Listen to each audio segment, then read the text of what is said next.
അതിരൂക്ഷമായ ജനരോഷത്തിൻ്റെ കൊടുങ്കാറ്റ് കേന്ദ്ര ഗവൺമെൻറ്റിനും കേരള ഗവൺമെൻറ്റിനെതിരായി ആഞ്ഞു വീശുകയാണ്. ഈ ശക്തമായ ജനരോഷത്തിൻ്റെ ആ കൊടുങ്കാറ്റിൻ്റെ ശക്തിയിൽ ഇന്നത്തെ പോളിംഗ് കഴിയുമ്പോൾ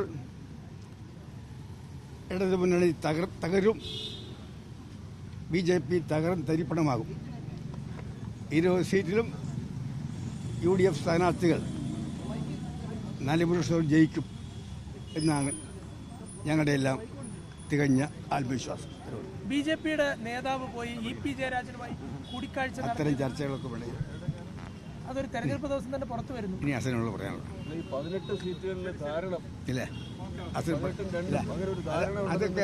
അതൊക്കെ അസൽ സംസാരിക്കട്ടെ. ഞാൻ പറയാനുള്ള പറഞ്ഞു. എല്ലാ സീറ്റിലും BJP ജയിക്കും, കോൺഗ്രസ് ജയിക്കും എന്നാണ്.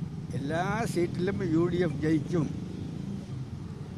എല്ലാ സീറ്റിലും LDF തകരും, എല്ലാ സീറ്റിലും BJP തരിപ്പണമാകും. BJP എത്ര സ്ഥാനത്ത് വരുമെന്നാണ് കണക്കാക്കുന്നത്? ഞാൻ പറയാനുള്ള പറഞ്ഞു, ഇനി അപ്പുറത്തില്ല. വ്യാസം കൂടെ സംസാരിക്കാനുണ്ട്.